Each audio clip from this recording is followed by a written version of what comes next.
You've got $20,000 in your hand and it's ready to go shopping for a 5-year-old used luxury car. You're thinking BMW 3 Series and Mercedes-Benz C-Class. They're both amazing choices. I personally own a Mercedes C-Class, and as well I've owned BMW 3 Series. I'm going to talk about typical failures, longevity, the areas of concern, the driving dynamics, best of all, which one's actually a better car to own. Let's get into it now. Life's too short to drive boring cars. Now, after searching the classifieds high and low, I found many beautiful W205 Mercedes-Benz like this, 2019, 20, 21s for as little as $20,000 with only 40, 50, 60,000 miles. And on top of it, BMW offers 2020, 21 model years of the G-Class 3 Series for as little as $20,000, $21,000 as well for 30, 40, 50,000 miles on the clock. And for reference right here, I have my late model Mercedes-Benz W205 Coupe right here. I want to talk about some of the ups and downs that we've had, and I also want to share some of the classic issues you're going to have with both of these cars. Now, comparing a 2020 model year of both cars, the Mercedes-Benz C-Class sitting in front of us here comes featured with either an M274 or M264 engine, which is a 2-liter turbocharged 4-cylinder engine, and it produces about 242 horsepower. Later generations started pumping up the power up to over 250 horsepower, complements of course, a mild hybrid system. And the Mercedes-Benz W205, like we have in front of us, predominantly rear-wheel drive, but the upgrade, of course, is what they call 4MATIC, and it provides an all-wheel drive system. You'll typically find that 4MATIC identified on the back section right here, listed as 4MATIC. That generally means you've got all 4 wheels clomping at the asphalt. Now, that being said, this is a coupe, 2-door. Of course, BMW has a 4 Series car, which is directly competitive with the 2-door coupe like this in the C300. But on top of it, BMW's 3 Series is essentially the 4-door saloon or sedan. Now, you look at Mercedes-Benz, the styling perspective. The style is really a lot more bold. Mercedes-Benz is really more about providing that prominence, the big 3-pointed star, the LEDs, the headlight systems are rated at much better than a lot of the modern day BMWs. From a safety perspective, they provide better lighting, and the dynamic headlights do a great job of illuminating, especially around corners. Another feature to note, a lot of modern day Mercedes-Benz have a bigger panoramic glass which pops up and slides back, where BMW has a much smaller panelized sunroof, which of course is standard and it works fairly well, but it's much smaller. The beauty is the tail assembly. Here you don't have the blanked off tailpipes like you have typically in modern day Audis and many of those VAG group parts, but both Mercedes-Benz and BMW actually do have exhaust tips, with the BMW tips on the 3 Series being a lot more legitimate. This is still really more of a surround, but at least the exhaust does actually come out of that hole. So with just about 250 horsepower, the Mercedes-Benz C300 is a very compelling conversation. But BMW actually steps up the game slightly because their base trim B48 engine in the 3 Series actually has 255 horsepower, ups the game slightly. It also has an 8-speed automatic transmission versus the 9-speed in the Mercedes-Benz. But many would argue that that ZF 8-speed automatic that you find in the BMW is probably one of the most durable, reliable, more robust, and as well, it also predicts your driving dynamics. It does a great job of predicting how you want to drive. It learns your driving behaviors. And many would argue the ZF 8-speed is probably the best torque converter automatic transmission in the industry, bar none. And so BMW definitely has the transmission down packed. Driving this C-Class Mercedes-Benz, it'll allow you to shift with the paddles. It'll also shift nicely in auto mode, but it's never really all that urgent. The shift speeds are a little slower. It certainly doesn't do as good a job at predicting. It really feels more catered to better fuel economy. It tends to always shift up, and it tends to find the default mode being more economical. Now, yes, you can shift this car and you can make it move and pull the paddles, and it can feel kind of fun. But the BMW has an edgier feel to the transmission. The engine has a little bit more urgency, has a little more fire as well than the engine you're finding in the 274 or the 276 that you're finding in the Mercedes-Benz, but they both do a pretty stout job. The 3 Series is also predominantly a rear-wheel drive platform. It does come with a very popular upgrade of all-wheel drive called the xDrive system, and it does a very good job of clamping at the asphalt, especially when things get snowy and icy, and BMW's all-wheel drive xDrive system is quite durable. That said, there's been a late conversations about late model xDrive transfer cases being a bit of a problem in many BMWs, and it looks like it might be hitting the radar for many possible lawsuits. there's many people talking now about getting their car just slightly out of warranty and all of a sudden be stuck with a $6,000 or $7,000 or $8,000 repair bill because their transfer case just went out. And that's the all-wheel drive system that we're talking about. Mercedes-Benz, on the other hand, hasn't necessarily had such an issue to talk about, but let's be honest, each and every car has its own nuances and potential failure points. Why don't we just talk about reliability next? According to the latest stats of Consumers Reports, they say that BMW 3 Series is typically above average for reliability, and we're seeing BMW climbing up the ranks, whereas Consumers Reports isn't a big fan, and they say literally Mercedes-Benz is slightly below average in terms of overall reliability. JD Power, on the other hand, rates the BMW at an 80 out of 100, which is considered average, and for Mercedes-Benz, like the C300 here, it ranks closer to 79, so it's very, very close, and it's like drawing straws. RepairPal, on the other hand, which is a collection of data from mechanics across the nation, has information that suggests that BMW, like the 3 Series, it ranks between 2.5 to 3 and 3.5 star, depending if you're talking about the B48 or the B58 engine, and they do consider that more or less average. Whereas on the other hand, RepairPal says Mercedes-Benz is about a 4 out of 5 in terms of reliability, which it puts it well above the rest. BMW 3 Series currently has 12 recalls, while Mercedes-Benz C300 like this has about 11 recalls outstanding. And most experts would agree that the average lifespan expected based on the extrapolation and what we're seeing the data of repairs and typical failures, both the Mercedes-Benz C300 like this as well as BMW's 3 Series are likely to last anywhere from a 250 maybe, with the average being somewhere in that 150 to 175,000 miles if it's well looked after. There's always exceptions. It's not going to last quite as long as cars like Lexus IS, but in fact, if you want your car to last a long, long time, it's really splitting hairs between the Mercedes-Benz as well as the BMW. Before we get into the typical failures, I just want to compare the styling detail on the BMW 3 Series versus the Mercedes, where the W204 Mercedes-Benz C-Class was a pretty big departure when they transitioned into the W205 to this. And even the facelift was a small change from the 205 to the 206, which happened around 2021. But in fact, it's a big change from the previous generation, where BMW 3 Series was quite a bit more subtle. As a matter of fact, the coupe on BMW, the 4 Series, was big, nasty, and was very controversial with the bucktooth, but their 3 Series was very conventional, very typical, and certainly very classic with its angel eye headlights, and it also had the beautiful kidney grills on the front end, and largely it looks the same as many other BMWs, including the F Series just before it.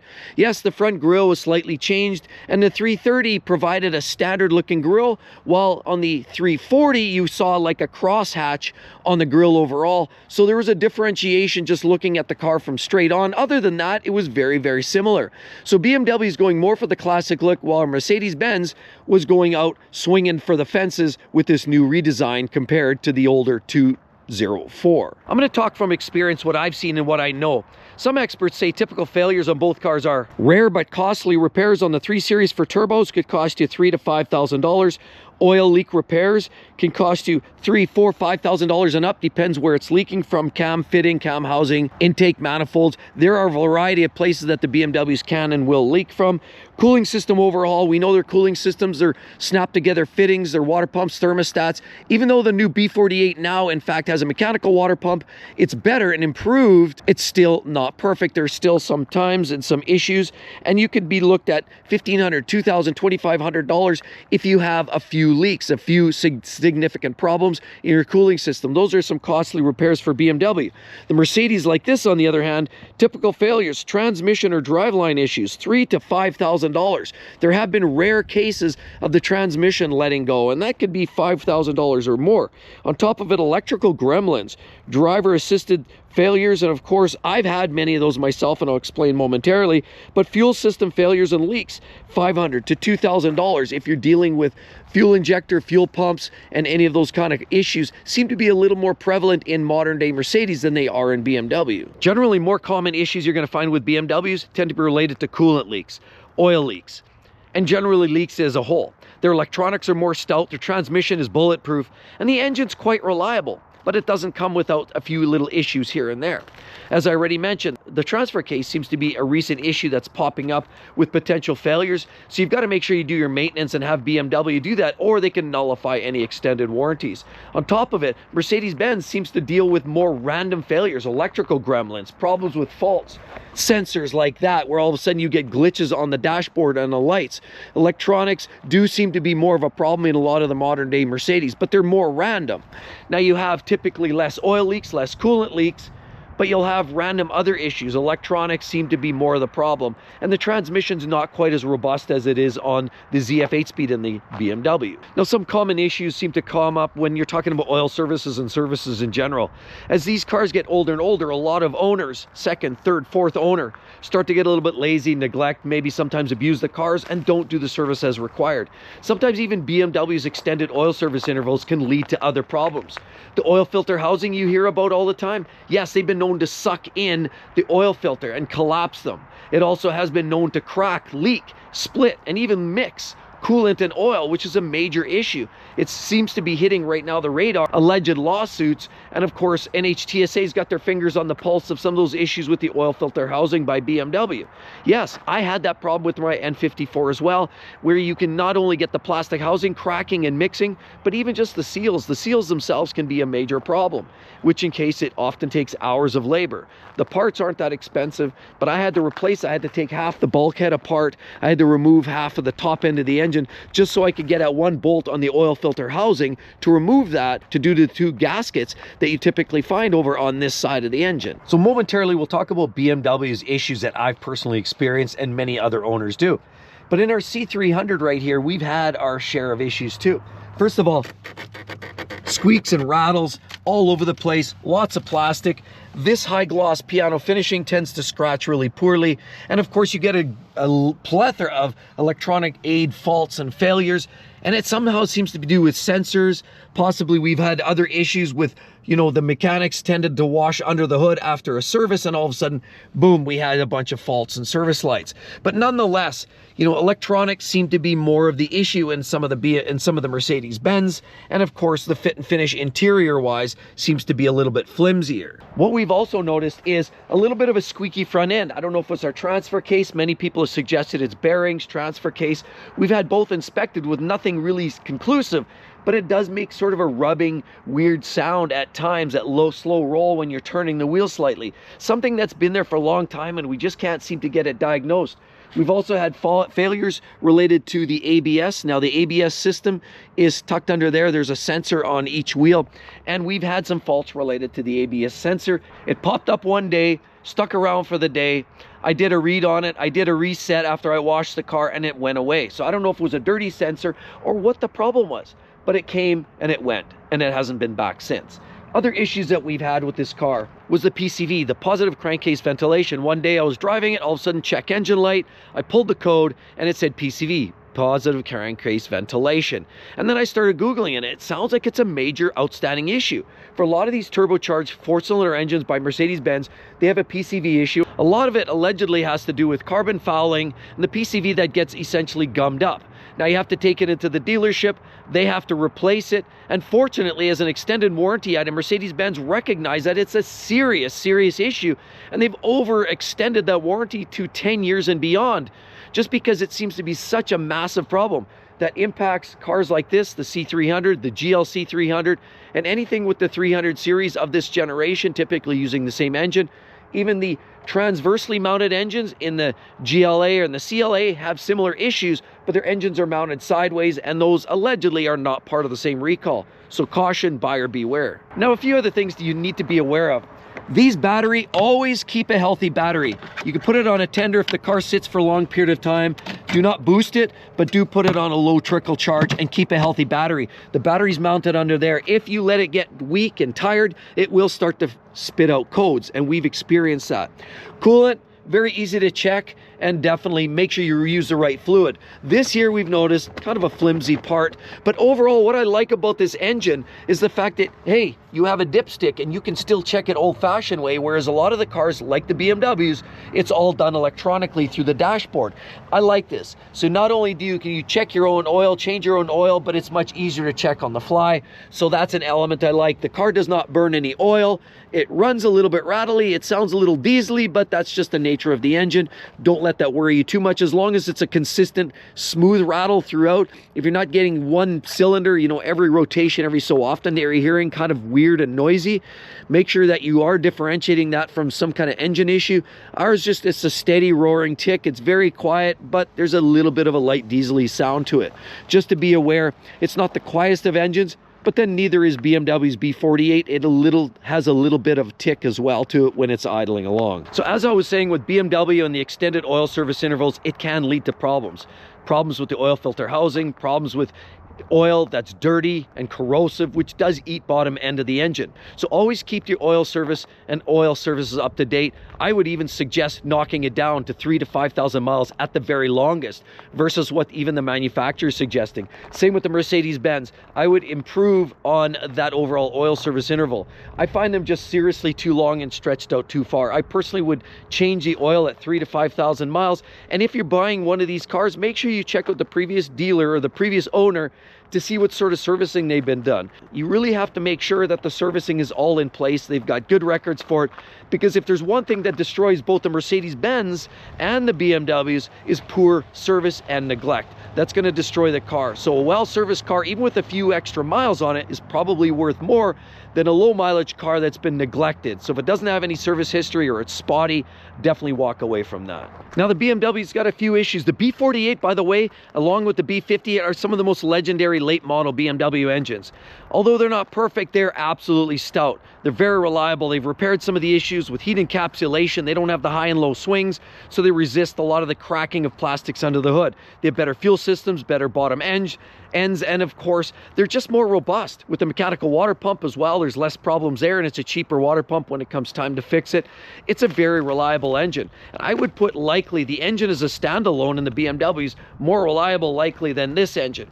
Now, it's a crapshoot and a flip of a coin, but the BMWs have had some issues. As I've already mentioned, lately, there's a recent recall for this generation that we're talking about, a 2020-21 BMW 3 Series, and the starter motor that could potentially overheat, and there was a small risk of a fire. The oil filter housing, which, as I've already mentioned, there could be an issue with cracking the split housing, and all of a sudden you've got coolant mixing or oil mixing, and you've got that milky sludge mixing into your oil, and that's bad news. You've got to get that fixed ASAP. Valve covers can be a problem, of course, with leaks and cracks, and everything's plastic under the hood these days, so there can be potential issues related to those.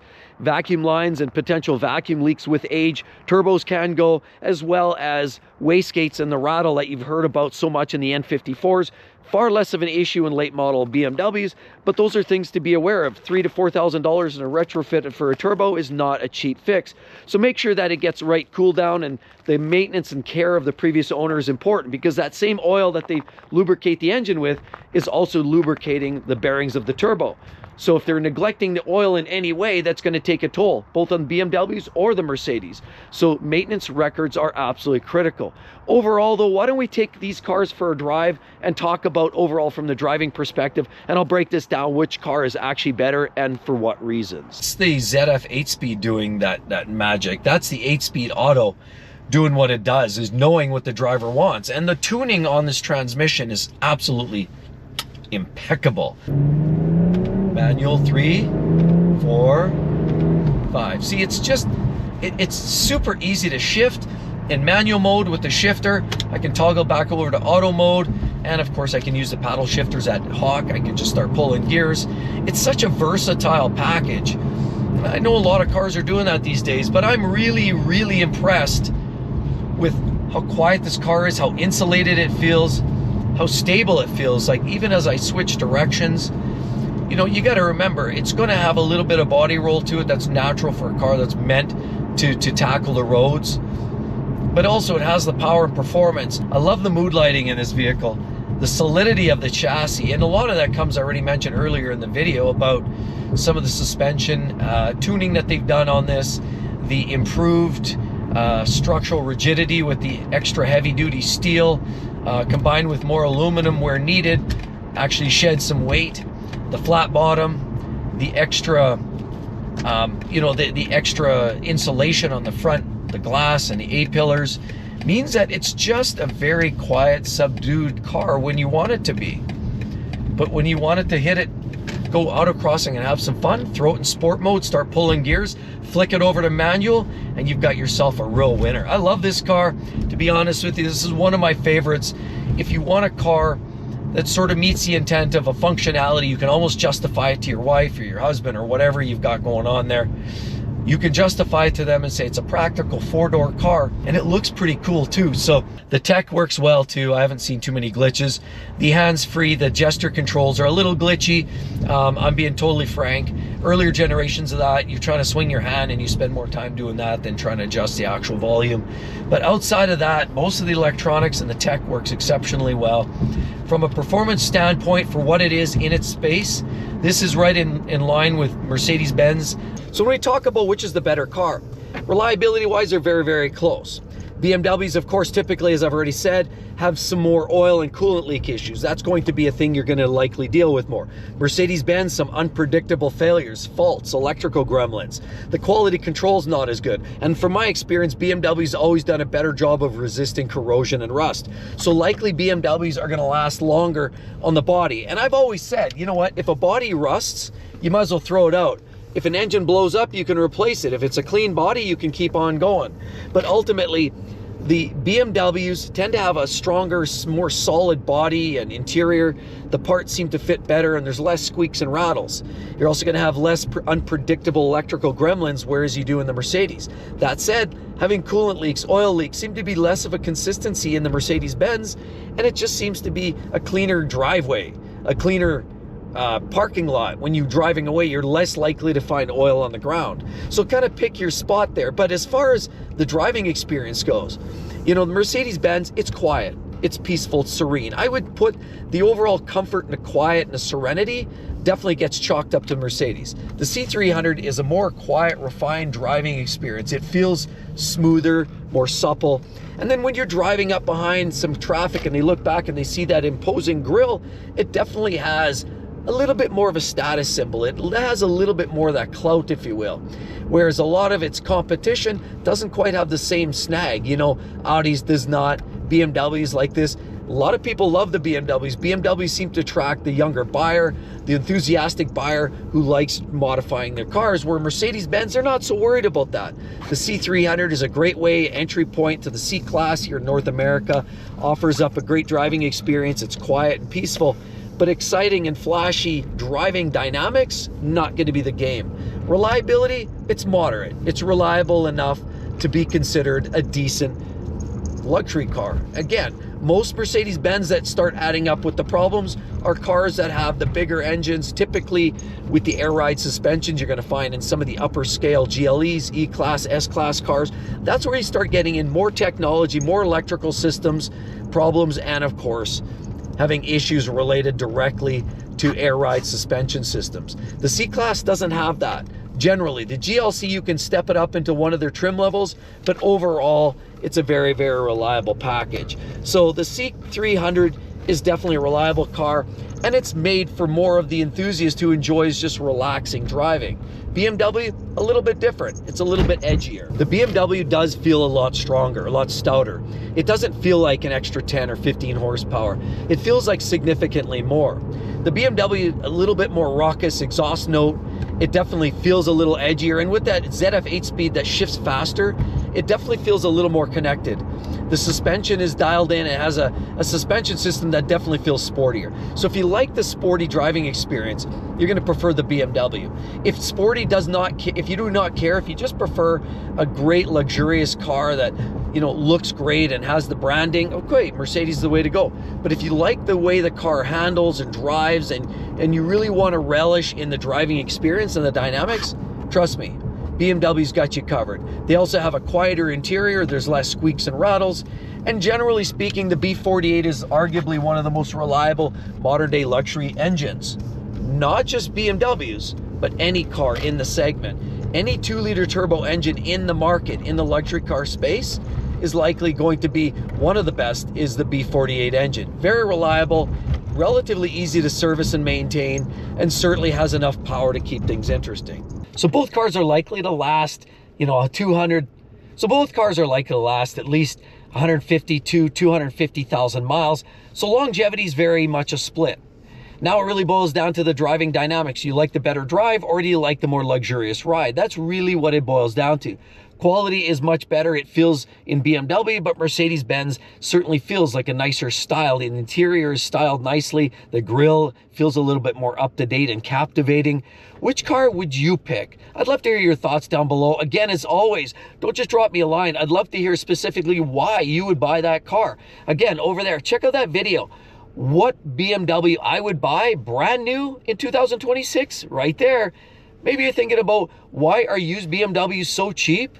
Right there. You're going to find that out as well. Hope to see each and every one of you real soon, everybody. Talk to you then. Bye-bye.